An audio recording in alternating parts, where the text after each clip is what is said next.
यानंतर आणखी एक मोठी बातमी, बंदुकीमुळे लोकांचा घात होतोय आपण सर्वांना माहिती आहे। मात्र बंदुकीसाठीच्या अर्जामुळे चक्क कृषी मंत्री माणिकराव कोकाटे हे अडचणीत आले। 1994 मध्ये त्यांनी रोख रक्कम हाताळणीत सुरक्षेसाठी बंदुकीचा परवाना मिळवण्यासाठी अर्ज केला होता आणि त्या अर्जानुसार आपल्याकडे 40 ते 50 कामगार काम करतात असं त्यांनी परवान्यासाठी अर्ज करताना म्हटलं होतं।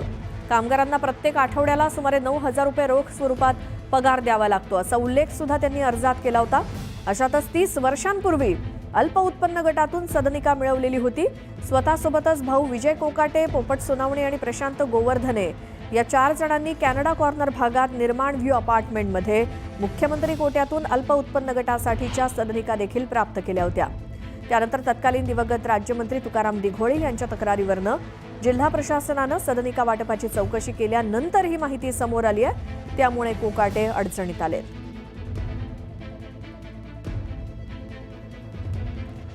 तर हा आणखी एक प्रकार, बंदुकीच्या परवान्यासाठी अर्ज केलेला होता कोकाटेंनी काही वर्षांपूर्वी। त्याचसोबत मुख्यमंत्र्यांच्या कोट्यातनं काही सदनिका सुद्धा प्राप्त केलेल्या होत्या स्वतःसाठी आणि मित्र परिवारासाठी, नातेवाईकांसाठी।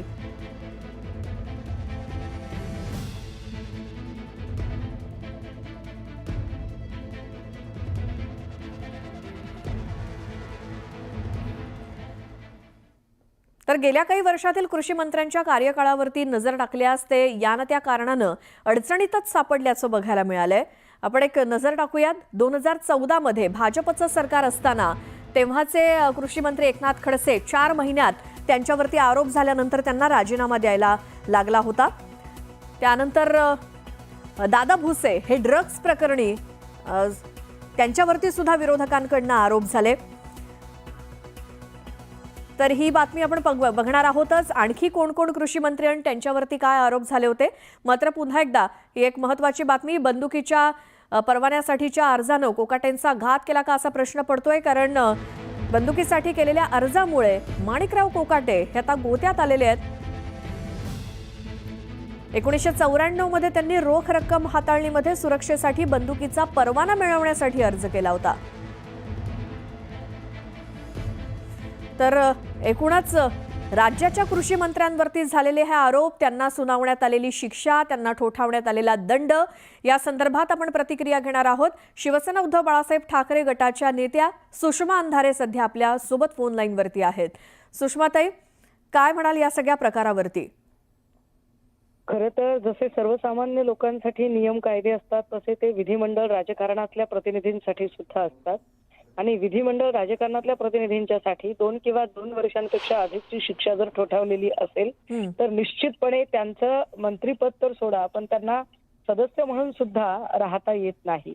या न्यायाने माणिकराव कोकाटेंचा राजीनामा तात्काळ व्हायला हवा। दुसरीकडे मुख्यमंत्री, उपमुख्यमंत्री सातत्याने सांगतात की आरोप होणं म्हणजे काही उपयोगाचं नसतं, गुन्हा सिद्ध होऊ द्या मग आम्ही राजीनामे घेऊ। मग आता गुन्हा सिद्ध झालाय ना, आता गुन्हा सिद्ध झालाय। विशेष म्हणजे माननीय न्यायालयाने त्यावर शिक्कामोर्तब केलेला आहे। त्यामुळे त्यांनी तातडीने तो राजीनामा घ्यायला हवा। परंतु सत्तास्थानी असणारे मुख्यमंत्री महोदय जे आहेत त्यांना मात्र हा सगळा खेळ खेळायचा आहे असं मला राहून राहून वाटतं। बरं, सुषमाताई धन्यवाद प्रतिक्रिया दिलीत त्याबद्दल। आपल्यासोबत काँग्रेसचे मुख्य प्रवक्ते अतुल लोंढे सुद्धा आहेत। अतुलजी, काय वाटतं, नैतिकतेने राजीनामा द्यावा अशी तुमची देखील मागणी आहे का? आता असं आहे की विरोधी पक्षाच्या नेत्यांना वेगळा नियम आणि सत्ताधारी पक्षांच्या नेत्यांना वेगळा नियम असं काही आहे का? राहुल गांधीचं घर तुम्ही किती लवकर खाली केलं होतं, त्याच दिवशी तुम्ही त्यांची खासदारकी रद्द केली होती। तसंच सुनील केदार आपल्या महाराष्ट्रातले आमच्या सावनेरचे आमदार होते, त्यांचा पण तुम्ही त्याच दिवशी आमदारकी जी आहे ती रद्द केली होती। मग कोकाटे साहेब काही वेगळे आहे का?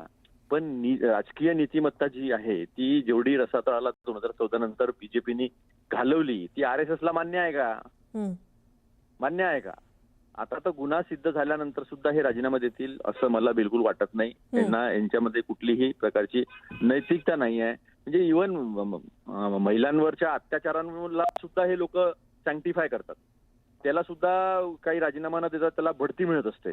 आता बघा ना, दिल्लीच्या मुख्यमंत्री सर्वोच्च शिवीगाळ करणारे त्यांचे ट्विट सगळे समोर आलेले आहे, त्यांना मुख्यमंत्री केलं। तर जितका जो माणूस नालायक असेल, जितका जो माणूस भ्रष्टाचारी असेल तितकं त्याचं पद मोठं हे भाजपचं सूत्र आहे. पण नैतिकता वगैरे त्यांच्याकडनं अपेक्षा करण्याचं काही कारण नाही आहे.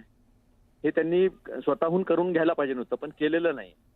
आपण किती ओरडलं तरी शेवटी जनतेच्या कोर्टामध्येच हे प्रश्न सुटणार आहे.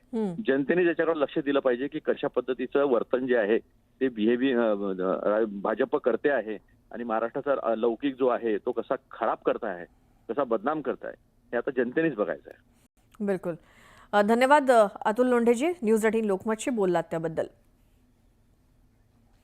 आणखी एक महत्त्वाची बातमी आहे. खासदार संजय राऊत यांनी महायुतीतल्या मंत्र्यांवरती निशाणा साधलाय. अजित पवारांच्या पक्षाचे दोन्ही मंत्री रडारवरती असून नैतिकतेच्या मुद्द्यावर धनंजय मुंडे आणि माणिकराव कोकाटेंचा राजीनामा घेतला पाहिजे असं राऊत म्हणालेत. मुख्यमंत्र्यांनी दोन्ही मंत्र्यांचा राजीनामा घ्यायला हवा असं संजय राऊतांनी म्हटलं.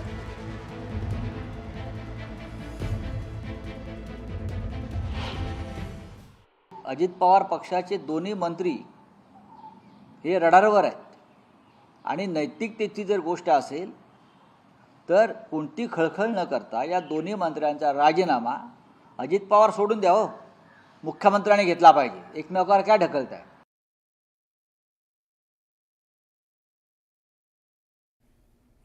जिल्हाधिकाऱ्यांना उठसूट मंत्रालयामध्ये बैठकीसाठी बोलावणाऱ्या मंत्र्यांना मुख्यमंत्री देवेंद्र फडणवीस यांच्याकडून चाप लावण्यात आलाय. मुख्यमंत्र्यांच्या परवानगीनं या संदर्भात महसूल विभागानं परिपत्रक काढलंय.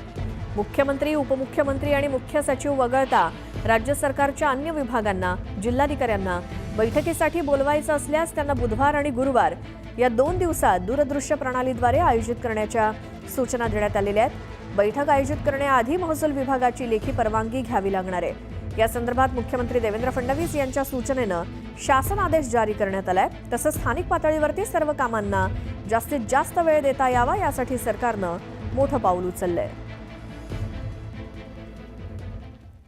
ऑपरेशन